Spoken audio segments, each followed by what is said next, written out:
The happy sounds you hear are those of man's best summer friend, the purple martin. Every spring and summer day from early April to mid-August, these friendly birds converge on this west central Illinois town.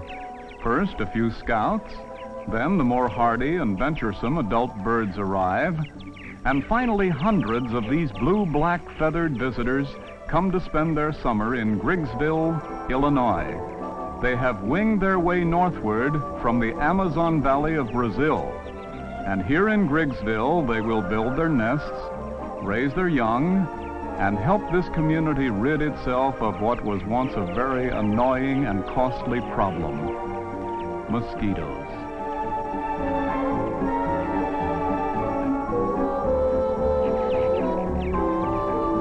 Pike County, Illinois is a typical farming community.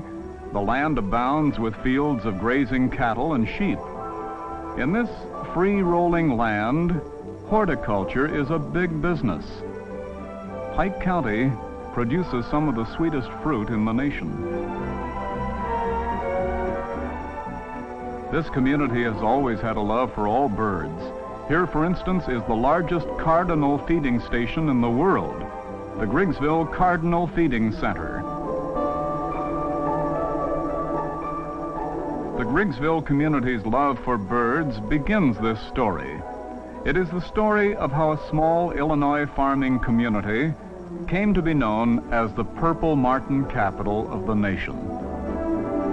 Let's drive into Griggsville and see for ourselves how this community solved their problem of mosquitoes. As we turn into Quincy Street, the main thoroughfare of Griggsville, we're greeted by a vista of shade trees and rows of gleaming green and white two-story martin houses. Looming ahead at the town square is the Empire State Building of the bird world.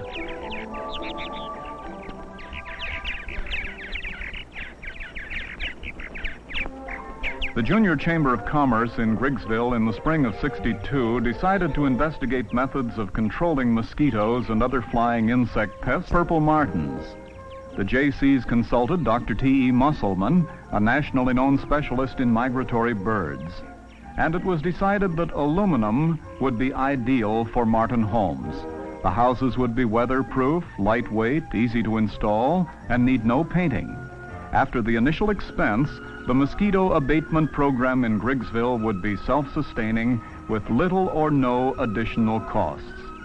Some unique aspects suggested by Dr. Musselman were hinge door panels to make the cleaning quick and easy, guardrails to keep the baby martins from falling from the porches, and telescoping steel mounting posts to further aid simple upkeep.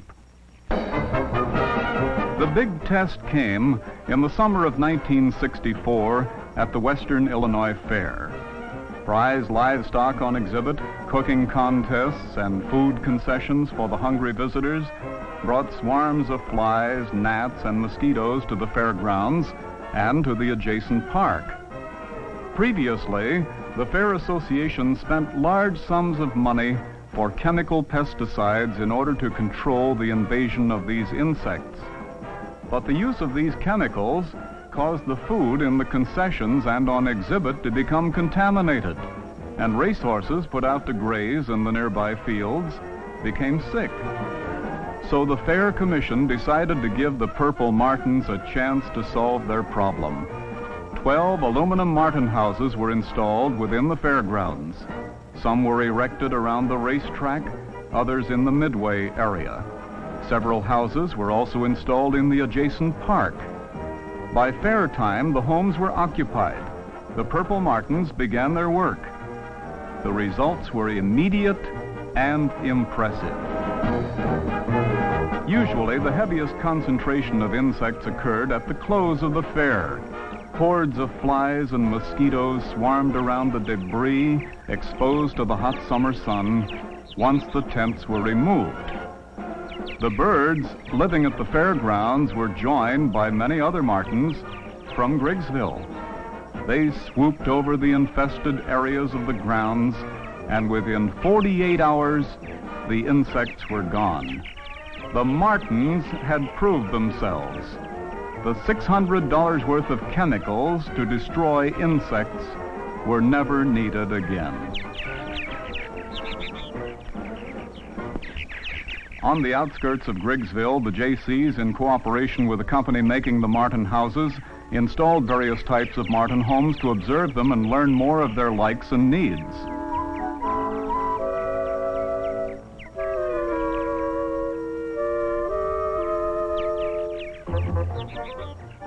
We want you to meet Mrs. Martin. Notice her light buff-colored breast. She's almost constantly on the go, gathering insects to feed her young. Now meet Mr. Martin. Isn't he a handsome fellow? Shining, blue-black, a good provider, and a fine father.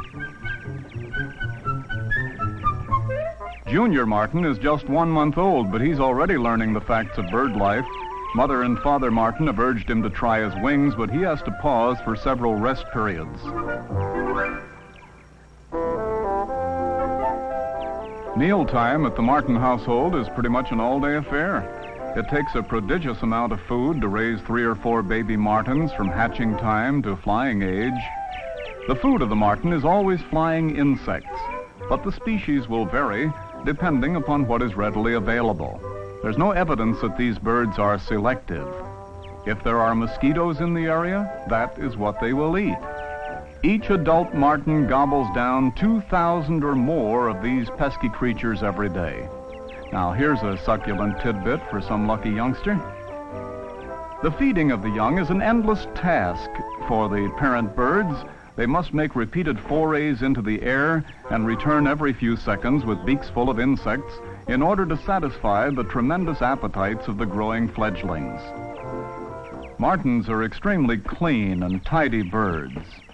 Here we see Mother Martin picking up a waste sack and flying away to drop it in the field across the road.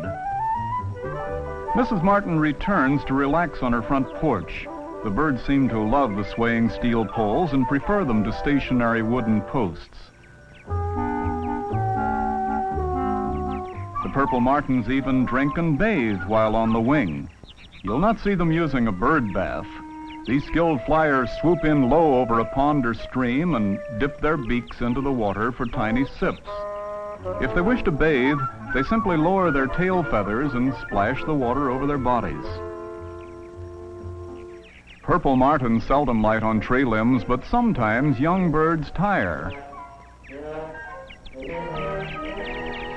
The parents stay on a wire nearby to keep an eye out for cats or snakes. The early American Indians made friends with the purple martin long ago. Some folks still try to attract the martins to their home by providing the same type of houses that the Indians first used, hollow gourds. But man, discontent with simplicity, began building more elaborate houses of wood. Some of these wooden houses are very intricately designed and quite large in size.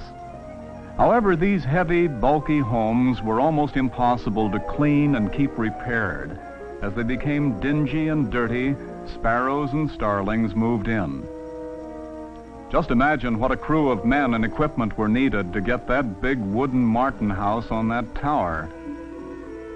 Imagine, too, the chore of cleaning the old nests out of this elaborate bird mansion and repainting it.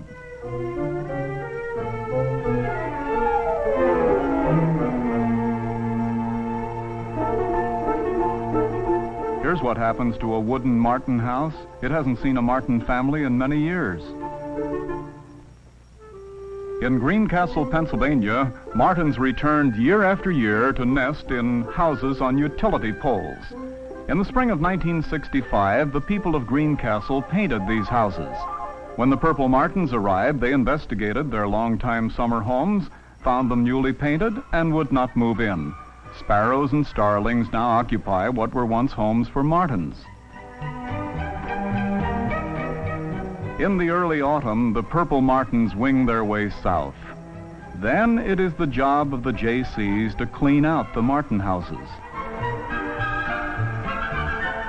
It is a simple matter for this resident of the Purple Martin capital.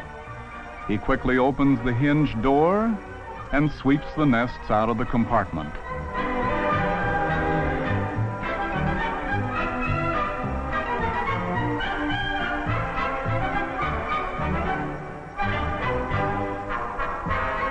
Snaps the winter door stops into the openings and then closes the door.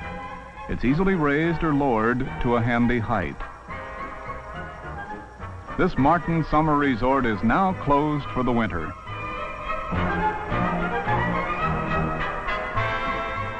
This is probably the very ultimate in Martin House convenience. This 36-family Martin dwelling can be raised or lowered by anyone. Here's a handy mounting arrangement for the smaller Martin home, a 3-section steel pole that lowers the Martin house to a convenient level and raises it to a height of 11 feet.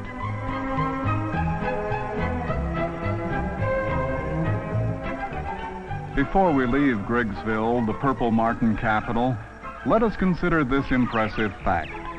The 3,000 Purple Martins that visit here during the summer rid this community of over 650 million mosquitoes in the course of the summer. They did it for Griggsville. Why not let them do it for you?